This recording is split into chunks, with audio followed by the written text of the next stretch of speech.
यासिन मलिक को लेकर महबूबा का बड़ा बयान, उम्र कैद फांसी से मसले हल नहीं होंगे, ये महबूबा मुफ्ती ने कहा है। सरकार की पॉलिसी के नतीजे अच्छे नहीं होंगे, ये महबूबा मुफ्ती कह रही हैं। एक ऐसा शख्स जो आतंकी गतिविधियों में शामिल रहा, उसके समर्थन में महबूबा मुफ्ती बार बार आती रही। अब जब आज फैसले का ऐलान होना है तो अब फिर से देखिए समर्थन कर रही है यासिन मलिक का। फांसी दी गई, उम्र कैद हो गई, फांसी हो गई, उससे तो मसले कश्मीर हल नहीं हुआ बल्कि और उलझ गया। तो मैं तो पहले भी कहा एक सियासी मसला है जम्मू कश्मीर। यहाँ पहले भी कई लोगों को फांसी दी गई, उम्र कैद हो गई, फांसी हो गई, उससे तो मसले कश्मीर हल नहीं हुआ बल्कि और उलझ गया। तो मैं तो समझती हूँ कि ये जो इनकी मस्कुलर पॉलिसी है गवर्नमेंट ऑफ इंडिया की, इसके नताइज बरक्स होंगे, इसके नताइज अच्छे नहीं होंगे बल्कि इससे हालात जो है दिन ब दिन खराब होते जा रहे हैं। मसला सुलझने के बजाय मसला उलझ रहा है। वो हम आपस में मिल बैठ के बात करेंगे। मैंने जुडिशरी के बारे में ये कहा कि पाकिस्तान में एक आदमी को लिंच किया गया, वहाँ उन्होंने 6 आदमियों को फांसी दी और 1 दर्जन लोगों को उम्र कैद की सजा दी। यहाँ कितने इखलाक लिंच हो गए अभी तक 2015 के बाद? तो एक को क्या, बल्कि उनको तो हार पहनाए जाते हैं, उनको तो सजा नहीं दी जाती, उनको गार्लैंड किया जाता है, हार पहनाया जाता है, उनका इस्तेकबाल किया जाता है। यही फर्क है उस जुडिशरी और इस जुडिशरी में। Thank you. तो सरकार की पॉलिसी के नतीजे अच्छे नहीं होंगे, ये महबूबा मुफ्ती कह रही है। अनुज मिश्रा लगातार हमारे साथ बने हुए हैं। यासिन मलिक की सजा का ऐलान अब से थोड़ी देर बाद अनुज होने और महबूबा एक बार फिर से समर्थन में आ गई हैं कि ये हल नहीं है, बातचीत होनी चाहिए, बातचीत होनी चाहिए, और यही वो पाकिस्तान जैसे आतंकी देश के लिए कहती हैं।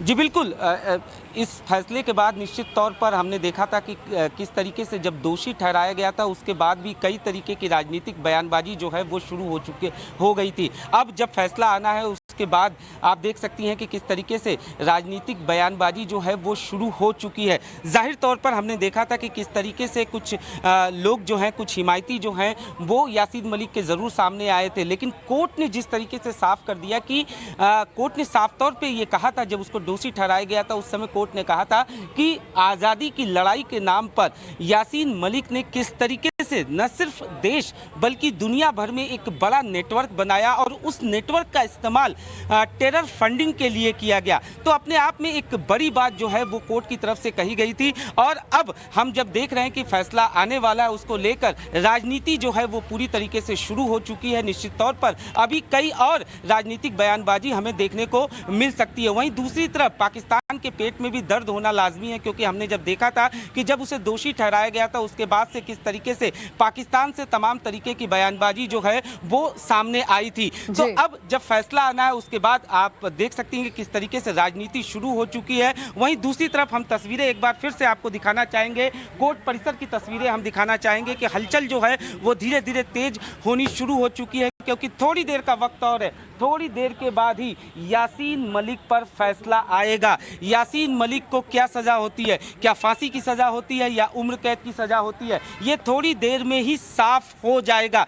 तमाम दलीलें जो हैं वो पेश कर दी गई हैं। एनआईए की तरफ से भी साफ तौर पे फांसी की मांग की गई और धारा 121 का हवाला दिया गया। वहीं दूसरी तरफ यासिन मलिक की तरफ से भी सहानुभूति बटोरने की कवायद की गई है। यासिन मलिक की तरफ से भी कोर्ट में दलील रखी गई है कि क्यों उसे जो है फांसी की सज़ा नहीं मिलनी चाहिए। उसने तमाम तरीके की दलीलें पेश की हैं। वहीं दूसरी तरफ अब चूंकि वक्त बेहद करीब है, थोड़ी देर बाद ही मामला दर्ज यासिन मलिक पर कबूल वो कर चुके हैं, जो उनके ऊपर तमाम आरोप हैं। उन्होंने कह दिया कि मैं चुनौती नहीं देना चाहता। आप गलत नहीं कह रहे हैं, आप ठीक कह रहे हैं। पाकिस्तान में भी बौखलाहट देखी गई थी, शहबाज शरीफ की तरफ से भी कई बयान आए थे जब इन्हें दोषी ठहराया गया था। बहरहाल इस खबर पर नजर टिकी है।